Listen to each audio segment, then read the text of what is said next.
absolute legend, voice of Amazon's Thursday Night Football, Al Michaels. Yeah! How are you, boss? I hate to disappoint you. I know you are the new king of all media. All right. All of my tank tops are at the cleaners. I understand. Oh, no. I understand. Everyone. That's how I wanted to come on. But in honor of the Hawk, Hell yeah. I see you, Al. Hell yeah. You got yours? You got yours, Matt's AK? got his, too. I don't know what. AJ, here's the deal. Do you take the bands off before you smoke them? I don't know. You don't have to, What do you but do? yeah, I tend to do it on here. Do you smoke them or chew on them, Al? Yeah, What do you chew on it or what?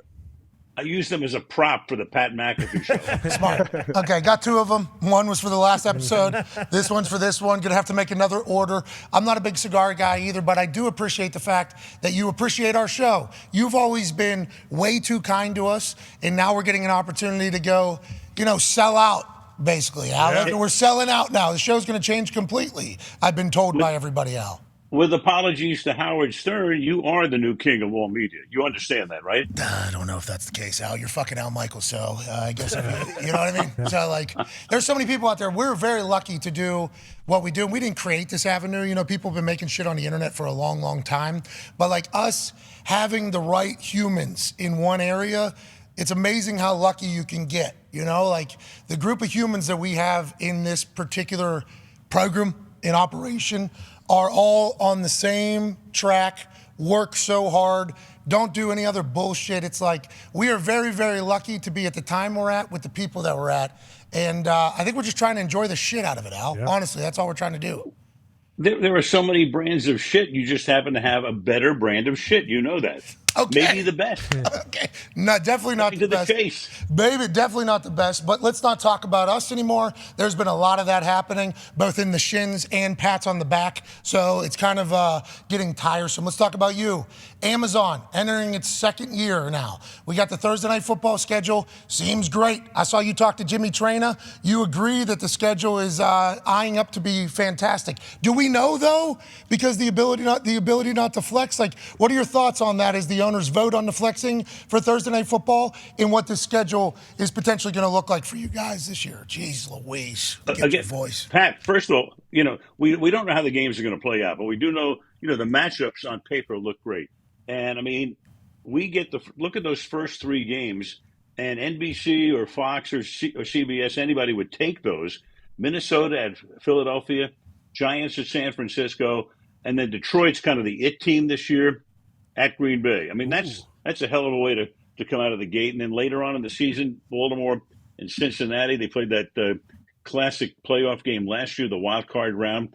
And then your boy Aaron, gets two appearances. Black Friday and Thursday at the end of the season in, I think, Cleveland. So all things considered, it's a great schedule. It's much better. The matchups are much better than last year. And now, they've got to play the game. So hopefully most of these games will be compelling.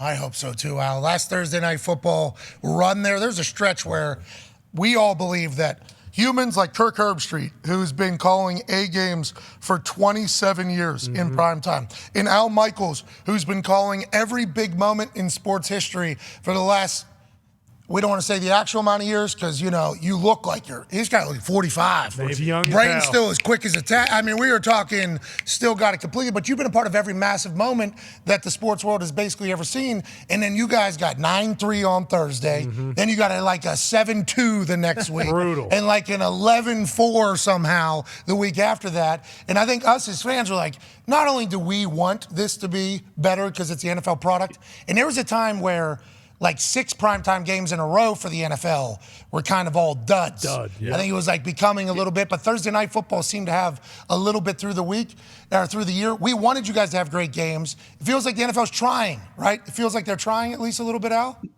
No question. Look at it this way, Pat. We had 16 games, or we have 16, I think this year, maybe 15 last year. If you take a typical week in the NFL, and let's say that no team has a bye, so all 32 are going to play. So you have 16 games on a given weekend. 3 or 4 of them will be talked about the next day by everybody. 3 or 4 are pretty good and held up for 3 hours. 3 or 4 are whatever, they run of the mill average, and 3 or 4 will be change the channel. So when you look at a 16 game schedule on Amazon this year, that would be your law of averages. So, when people expect a great game every week, they're not going to get it. Once in a while, you're going to get, you'll get a terrific game. And we had some not very good luck last year with some of those games. But then as the season progressed and we went down the line, I thought one of the great games of the season, I mean, the storyline was terrific, was Baker Mayfield shows up 20 minutes before the game, figuratively, and winds up knocking off the Raiders in Los Angeles. That was a hell of a night. It was a great game. He was slinging it all over the place. But you're Unreal. right about it all. Go ahead, AJ. Al, I believe it's week 4. Detroit travels to Lambeau to play Green Bay. Have you thought at all like what it's going to be like being in Lambeau without Aaron Rodgers at the helm? Like I feel like the atmosphere just might be weird as a guy calling the game. It'll be strange. And of course, last year, that's how the season ended. I mean, Detroit was knocked out of the playoffs earlier that afternoon. Green Bay had the win to get into postseason, so it looked like Detroit had really nothing to play for, and they beat them. So you've got that going on. I mean, that rivalry hasn't really been a rivalry through the years, but now it may become one, especially after last year with Rodgers gone. That will be a strange night. There's no question about it, AJ. And you would know better than anybody. I mean, you were there with Aaron. You know what it was like. You know what it was like with Brett Favre. So this is a whole new iteration, and it's going to be a very different. And I'm excited to be there that night. It's going to be great. Yeah, AJ, you know what it was like with Brett Favre. Allegedly. Yeah. You know what I it's did like? play football. I was on his team for 2 years. You're right. Hey, yeah, right. well, I know. Hey, I know what it's like. Yeah, Hey, yeah, you do. We're on the same team there. Well, actually, we were in the same game. Yeah, there it is. We were in the same. It was a best of 7 series. Yeah, it was a competition for It sure. was a couple of months, but I learned a lot there. But what are your thoughts on that entire aspect of this offseason? I don't know if we've heard it yet, or if you've already given an answer and we didn't read it somewhere. That's 100% on us. Aaron Rodgers to the Jets. Jets fans now. We had Fireman Ed on here earlier today. First time talking to him.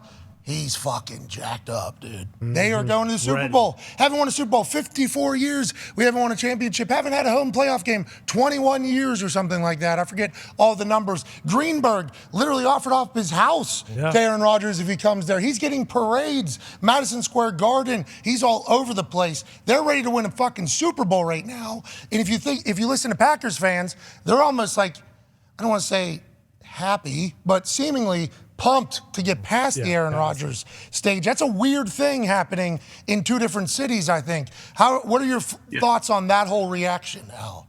Well, in Green Bay, look, they've had so much success, and you've had Favre followed by Rodgers. I mean, that's hitting the lottery. So they're look. There has to come a time when it's over, and it was the right time, I guess, for it to be over in Green Bay. In New York, of course, don't forget through the years, and they always hype everything up like crazy. Chad Pennington was going to be the next Joe Namath.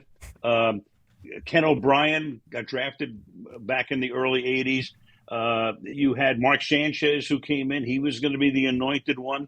And people forget, I mean, the Jets actually did get to back-to-back AFC championship games. So it hasn't been, all garbage for them over the past number of years, even though the last decade has not been good. But obviously, with the young guys that they had last year, with Robert Saleh, now in his, I think, 3rd year as the head coach. And I think he'll do a great job, and he has done a great job. And Aaron comes in. I mean, the great thing about it is that there's so much focus and so much attention paid to it. And that's what the NFL has become. You and I both know, and AJ knows, that the amazing thing to me about the NFL is how it stays in the forefront 365 days a year. Thank God. It's Amen. amazing. Hell yeah. Hell yeah. Hell yeah. We need that. Hey, by the way, I got to say one other thing, though. You know what I've been doing all off season? I am addicted to hockey. I always have been. Hey. Do you have any idea what happened last night in Raleigh, North Carolina? 6th longest game in NHL history, Al. And I was rooting for them not to score at the end of the 7th period so I could get an 8th period. I mean, I'm lying in bed. At least I'm on the West Coast. It's 11 o'clock. It's 2 o'clock in the morning in Raleigh. There is nothing like the Stanley Cup playoffs in hockey. I'm immersed. Al, you said you weren't a fan. So obviously you are a massive part of hockey history. But you're saying like you haven't been like NHL follower until recently, because we're from Pittsburgh. So I'm a massive Penguins fan. Penguins have been good pretty much my entire life. So I've been dialed in the NHL playoffs, Al. Fucking car crashes, Olympic death-defying things happening on ice skates, on ice. And the talent is insane. It's fantastic. Have you always been into the NHL? And who's your team? My father took me to my first game at Madison Square Garden when I was 6 years old, right? And I fell in love with the sport. I fell in love with baseball. My father was a sports fan. I saw Frank Gifford play as a kid and then worked with him for 12 years. So hockey, I've always loved hockey. And the reason I got to do the hockey in Lake Placid was I was the only guy on that staff with Jim McKay and Howard Cosell and Keith Jackson and Chris Schenkel and Frank Gifford. I was the only guy that had ever done a hockey game. I had done one. I knew what icing and offside were. So I've been a huge hockey fan. The Rangers were my team, and now living in LA all of these years. We've had King season tickets for 30 years. 30. I mean, I'm a fan. Our whole family is totally invested in this, and I can't stop watching this. And I'm telling you right now, they're playing hockey at a level that's never been played at before. And I've been talking to a lot of, former players, current players, and they all agree. The speed of the game is insane. And Connor McDavid, I don't want to ever say anybody's better than Gretzky, but I mean, Sidney Crosby. Wow. it's in the same conversation. This guy's the fastest guy I've ever seen, too. Unbelievable. Yeah, it's the speed in which everything happens, Al, that it's hard not to just be like mesmerized by. I know obviously you've called games in the past, big ones. Did the NHL, because they got 2 new deals, right? You're with Amazon. Right. Amazon has done deals with every network. Are you going to pick up some NHL games in your next? I don't know. I mean, look, all of the leagues are picking up, attempting to renew packages or get into the NBA in particular. So I don't know exactly what's going on. Baseball is kind of split off a little bit. I think they have an Apple component on Friday nights. So every league is now looking at, additional ways of covering it. Yeah, but and you could go better on than anybody. You're in that realm right now. You could go on ESPN and call ESPN and call games. Oh, yeah. ESPN's done deals obviously with Amazon. Herbstreit does ESPN College Game Day, ESPN Primetime, and Thursday Night Football with Amazon. Turner, I mean, there has to be. Oh, yeah, easy. Would you call games? Could you add that to your life? Pat, I did the game of games 43 years ago. That's it. I would end my career by trying to do a hockey game right now. Okay. I couldn't. Somebody Okay. said to me at the Olympics in Vancouver, I was the daytime host in 2010, and somebody said, "Don't you want to do? It's the 30-year anniversary of Lake Placid. Shouldn't you be doing hockey?" I said, "I can't do the game 1/10 as well as Mike Emmerich. I can't." Doc was great. Doc was one of the great hockey announcers ever. We agree, but he's not around anymore. Nope. Pat, you stay in your lane. My lane is not hockey. My lane is watching hockey. Well, you need to know that we would love it. Everybody would enjoy it because of just you'd love it, and yeah, and then I'd be driving an Amazon truck the next week. Oh, jeez. Nah. Everybody remembers how great you are at everything. What a fantastic shot from the ice. Oh, my God. Look at the hair. Unreal. Look at that.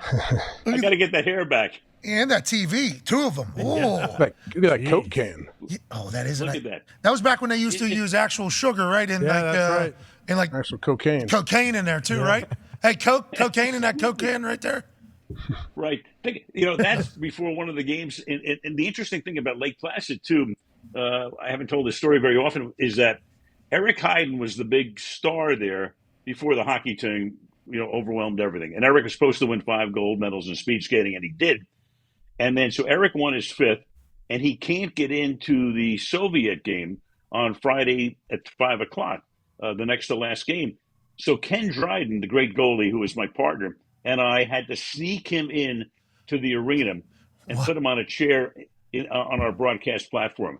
And that's how the man who won 5 gold medals got to see the U.S.-Soviet game. Hey, look at you, a smuggler. Huh? Unreal. Look at you. Me, baby. Not safe to That's do what that. I'm talking about, Al. like the Smuggling an cocaine. Olympian. What a time, what a call. It still gets played literally every single time international activities are talked about. Speaking of, Connor has a question for you, Al. Yeah, Al, with the increase in international games in the NFL, and obviously now there's 2 in Germany, I think they got 5 in London this year. Do you foresee maybe calling one of those? I don't know if Amazon has any sort of deal, but maybe they do go over, get a game exclusively. And if not, have you called one in the past before?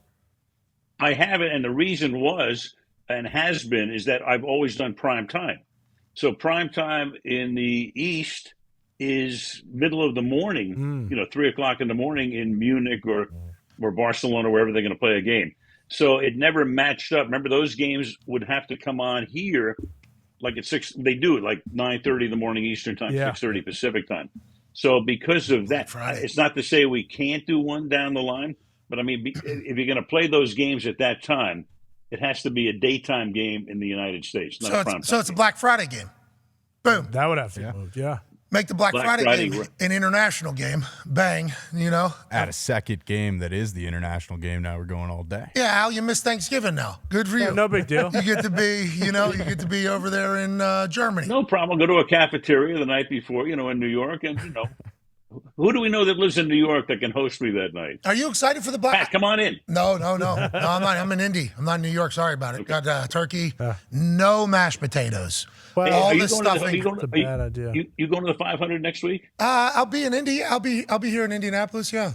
You've been to the 500, right? Yes. Oh yeah, I've been in the infield. I've been in the thing. I've had a car in the race. What? Oh yeah, I've done it. Parking lot. I've been in the parking lot. I mean, it's a good time. Are you going? No way. You traveling out for this? Not this year. I mean, last year I hosted it like in 99, 2000, 2001.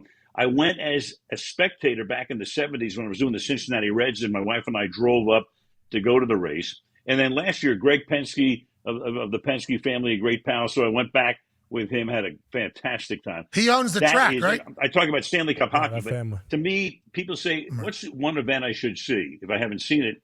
And I say the Indianapolis 500. Hell yeah. I think the start of that race is as exhilarating as anything in sports. I mean, 33 cars, 3 abreast, coming down to 220 miles an hour. Whew. That is chilling. Yeah, there you go. That is, they're strapping themselves to rockets. Yes. And then just going around. That's exactly right. This massive track. It is huge. So large. In Indianapolis. It is in Indianapolis. 300,000 people come into Indiana for the race every single year. It is a massive to-do. And I think, a lot of people say, like, who's your hospitality? I would assume that comes from so many people coming into our city because we have a lot of conventions here. VCon is literally here right now. Mecum Auctions is happening here right now. Then next week, it'll be the Indy 500. That's like, so there's always people coming into the city and leaving. It is a spectacle. The party that there's a full techno festival happening within the track during the race, and nobody has a clue that the race is happening inside of it. It is it's awesome. It's a little like the Kentucky Derby too. Wow. People show up for 8 hours, and a lot of people never even see a horse. Yes. I mean, if you're in the infield in Louisville, you might not see a horse all day long. Mm-hmm. So you've called Indy. Is there any sport you haven't called? Ping pong? You ever call like a big time ping pong? No, but somebody said, don't you want to do the World Cup soccer? Ooh. Well, I hate to admit it, but I've never been to a soccer game. Now I like it to watch it on television, but you talk about ending my career. Calling hockey would end my career, and calling the World Cup would definitely end. So what do you mean? You mean you would suck so bad people would riot in the streets and say, terrible, get this old fuck off my TV, and you'd get fired? Is that what you think? Hey, in today's world, with anti-social media, they're saying it anyway, no matter what you do. No, I don't know. What are you talking about? Al, there's no way. You're Al Michaels, dude. You do anything, I think you... People love it. Yeah, doesn't matter. Even if you're terrible, if you came out and was like, yeah, it wasn't my thing, everybody'd be like, Al knows. I love Al even more now. Al, you did great or whatever. Are you a harsh critic? Are you really harsh on yourself always? Is that something you are? I always have been. Yeah. I mean, I want to pitch a perfect game. Even last year, like all the way up until now, certified GOAT, Hall of Famer, you're still having those, like, I flubbed this word thought. You have to prepare. It's like taking a final exam every game, especially in today's world where the fans have as much access as you do. So, they're on top of it to a degree they never were in the early part of my career. So you have to stay totally abreast of things.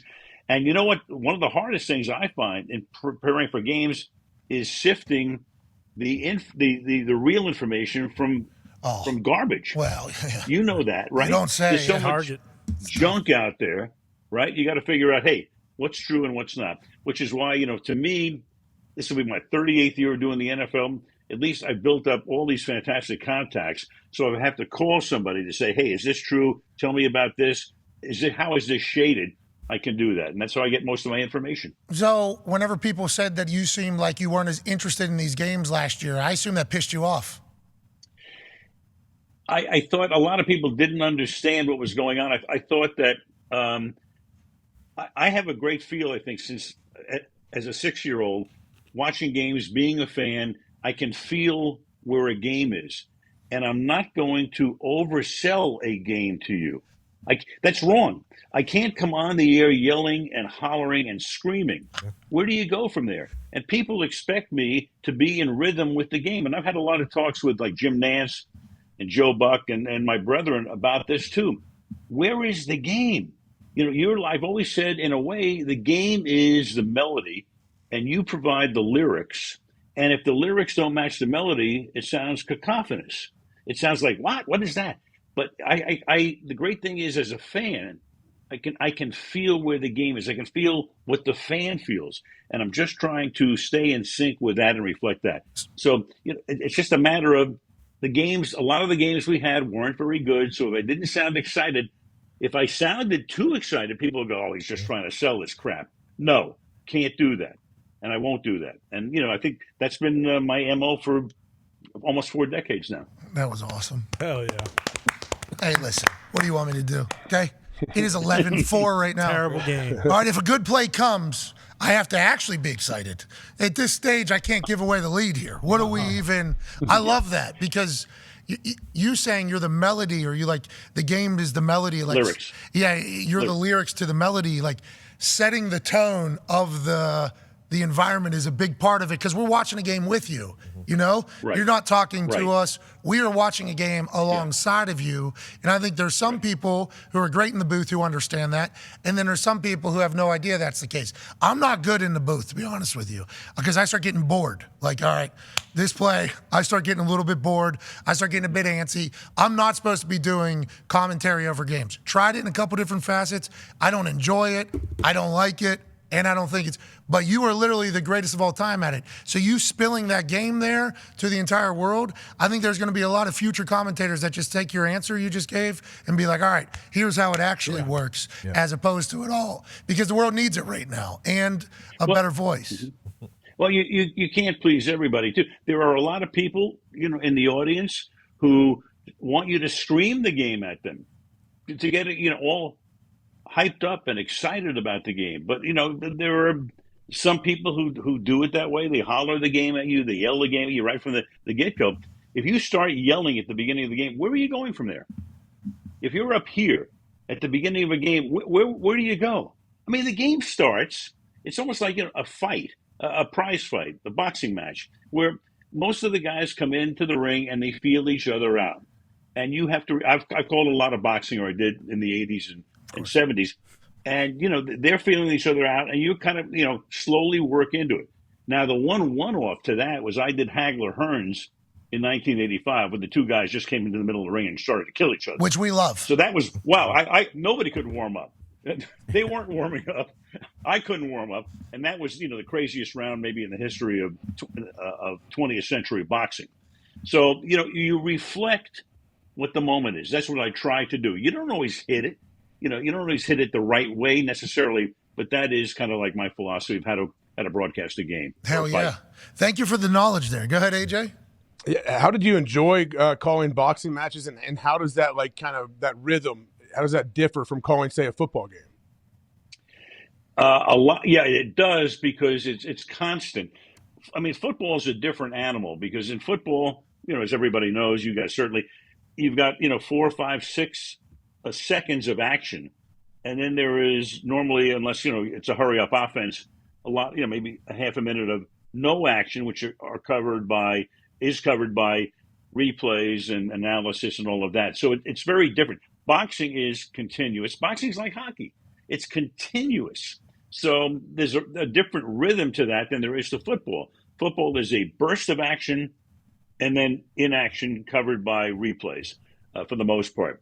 Boxing, hockey, the sports that really don't stop except for a whistle or the end of a round, different. So the pattern is different, the rhythm is different. And certainly, I love doing boxing in the 80s, in the early 80s. But I mean, most of the fights, as I say, would start out, they're parrying, they're trying to feel each other out in the first round.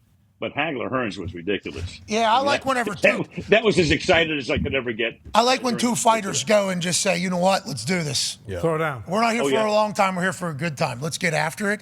What was it like calling with Herbie? You know, like obviously, is that different than, you know, anybody else that you're? Because he's 27 years. He is the guy in college football. Top. But he's making his first kind of entry into a league that you've been doing for how many years did you say you've been doing the NFL for? 30? Well, this will be 38. 38 years. So what was it like with Herbie? What were your thoughts going into the year, what it would be like? And what did you kind of realize throughout the season? The one thing I knew is this guy was unbelievably prepared. And you know him, you know, very, very well. He's an animal. How he was able to do what he did last year, it's not human. I mean, doing our game, getting on a plane, flying to Billings, Montana, or Missoula, wherever the hell he went after one of our games, meetings on Friday, getting up at the crack of dawn on Saturday, doing the game day show, flying to Tuscaloosa or Austin, doing the game that night. I don't know how the guy did it. Dog. I don't know. He's a but dog. I mean, I thought the one thing, and I thought you know, as the year progressed, you know, you don't start out at the highest level you're going to be at. You hope not. You hope there's room for improvement. And I thought we melded a lot better as the season went on, and the games got better too. And the great thing about Kirk is that a lot of people said to me when he got the job, you know, he doesn't have any NFL experience. Like he knows football, as you know. I mean, he knows football as well as anybody. And the one thing that I think people forgot is that there's so much turnover in the NFL so quickly that he had better knowledge of a lot of the guys on the roster than Tony Romo or Troy Aikman did. Not to disparage them, they're great, but they've covered the NFL and have covered. Herbie covered a lot of these guys Since they were 17. He's coming in with the rookies and the second years. He knew more about them than anybody doing analysis. So we had a good time, a really good time, and hopefully this year the games are great, and away we go. I know he was thankful to be in your booth, pal. That steak, oh, top tier. Hey, your booth setup is the nicest of all time. You guys know exactly how to operate in there. You're a legend for that. I got the benefit from you and your crew doing their thing in that booth. Herbie did as well all year. It was a talking point. I think he's learned a lot from you as well. So that's a cool relationship. Yeah, no question about it. And the one thing about Amazon, they were fully invested in this. They wanted this package to look as good as it does on CBS or Fox or NBC or anybody. And they did, and they spared no expense in providing everything the production needed, brought in a lot of the NBC Sunday night crew who did double shifts. Fred Godelli came in to produce it. And you saw the games. I mean, I thought the production of the games was as good as any production you'd see on any network. So Amazon, as I said, fully invested in it. They wanted it to look big time, not rinky-dink, and they were able to pull that off. And we'll build on that this year. Hell yeah, with great games too, and maybe flexing to Thursday night, which is getting Possible. voted. It's getting voted on by the owners, I think, next week. Are you hitting them up? Are you texting? Hey, let's yes. Phones. We need a yes. We need a yes here. Do me one favor. Do not flex out of the New Orleans at the Rams game. And I'm looking at this December 21st. I want to be home for Christmas. There it is. Smart. Do not flex out of that game. Tone has a question for you, Al. Speaking of being home, Al, how was it doing Thursday night, versus Sunday night, which you did forever? Did you like doing Thursday night better than Sunday night, just as far as like not the games or the crew or anything like, but just day of the week? Did you get to actually enjoy Sundays and watch NFL Sundays? Yeah, well, it's funny because I thought, okay, I'll have the weekends off. But what you do on Sunday, since you have that short turnaround, is I lock into the games being played by the two teams we'll have Thursday night. So it's a kind of a different thing. I mean, with the Sunday night schedule, and before that, all those years on Monday night, I'd have the whole week to prepare. You'd get in, like on Friday, you could talk to the home team, visit the visiting team on Saturday. It's different because the teams have such a short week and a short window, and they have to spend almost all of their time preparing for the game. So very little time is given to us. They try to do as best they can, but it's hard. It's hard, getting this whole thing condensed, because you want to be totally abreast of what took place on Sunday. and now you're turning it around to Thursday. So you've got 3 days to take that final exam instead of 7. You golfing at all? I heard the golf game is top notch. I heard Coming that's together. My golf game, Pat, is somewhere between horrible okay. and awful Oh, okay. and terrible. Oh, where's that at? That's in the middle or And- terrible? And you throw horse shit in there too, since I'm on your show. Oh, so that's the That's the ball. okay. Yeah. So That's the top. hey, there's Yeah. a lot. Hey, there's a lot of room though. A lot of room. Kinda get, Sure there is. And I got a lot of life to live to get better. Are you kidding me? I took this game up in my late 40s. I came with every horrible habit in the world, and I still have them. what is it? 20 years. Brutal. 20 years. How old are you? 106 right now. No, I don't. Wow. Go. Wikipedia's got everything. Come on, whatever the hell it is. No, but Al, you're I don't so even want to look at it. okay. So, what year did you start doing that? What year were you like, you know what, don't care anymore? Because as long as you're still quick, which you are, which I think is, I would assume, as a man who speaks and uses his brain, that would be the thing that I would fear whenever I get older. Like, I assume I'm going to lose it whenever I'm 40 years old. I'm like, brain's going to stop being connected to the mouth. I'm going to be in trouble. You are still quicker than everybody else on TV and didn't lose a thing. Was there ever a thought of that? Do you think about that or no? I'm sorry, your name again? Yeah, exactly. That's what people think, though. Oh, yeah. That's what people think happens every once in a while. You can probably go for Tell what, me another about it. 20 years, you think? No. At this point, the whole thing's about passion and loving what you do. And I'm one of the luckiest people on earth because I got to do exactly what I wanted to do as a kid. And I'm still doing it. And I still love it. And I still enjoy it. I'm still going into the stadium and watching the stadium fill up and the buzz that's created around a game. I'm still a sports fan. I still love it. So if you love what you do, it's much easier. If you didn't like what you do or are doing, I would have been long gone by this point. There's no question about it. You have to immerse yourself in something and love it. And I'm one of the few, luckiest people on earth getting to do what I've wanted to do since I was a child and still doing it. A lot of people have dreams to do stuff, don't have the talent. Give yourself some credit. Last question here from Bruce, Al. Yeah, Al, I think I saw you say that Amazon was going to make $1 gazillion on Black Friday. I'm just kind of curious what your expectations are for that game and how fired up you are to kind of start a new annual tradition in the NFL. America, in the world. I think I said 18 gazillion. I was going to make up a number, throwing up. But, I mean, to me, it's the number one shopping day of the year. And I think when Amazon got this package, they were looking at this right away. They couldn't get it done last year. But I think the league understood that this was an opportunity for them, too, because that's the one day when I think everybody in the country on Friday has a tryptophan hangover, and you're looking for something to do. So if you're not out shopping, if you're not going to the mall or going to the outlet stores or whatever, you shop at home. That's what you do. You watch the game. You log on, and I think that's what they're thinking about. They're thinking about not only providing great entertainment, the NFL, and a good game too, Miami and the Jets with Rodgers and Tua, hopefully both staying healthy to that point in the year, and then you go on and you start shopping, and you get your Christmas shopping done. Yeah, I think it would be. It's a win-win. Anytime you have people at home, it's not bad putting something on TV for them. And the NFL is the best thing on TV for like the last 20 years. Hell yeah. Stats. No question. Stat that. Like No the question. top 10 rated things every single year, last 20 years, pretty much the NFL. That Black Friday game, allegedly the Bengals wanted it to be like their thing.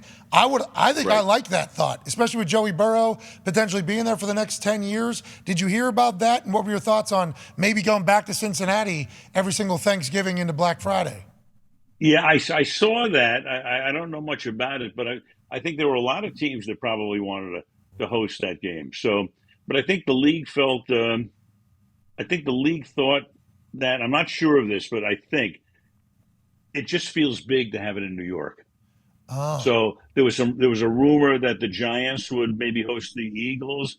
That was a rumor for a while. It turns out to be the Dolphins at the Jets. But I think the league thought we got to play. We didn't play any games in New York last year, so I think the league definitely wanted a game in New York, and that seemed to be a really good fit for it. Yeah, all right, I understand. Cincinnati would have embraced that. Would have been perfect. That would 3 years from now, the Black Friday parade with the festival that would be taking place beforehand. It would have been fantastic. But another day with only football on, we're big fans of that. Love it. Just like we're big fans of you. We can't thank you enough. Good luck winning your 8th Emmy next week. Huh? Hey. 8 of them, right? Come on.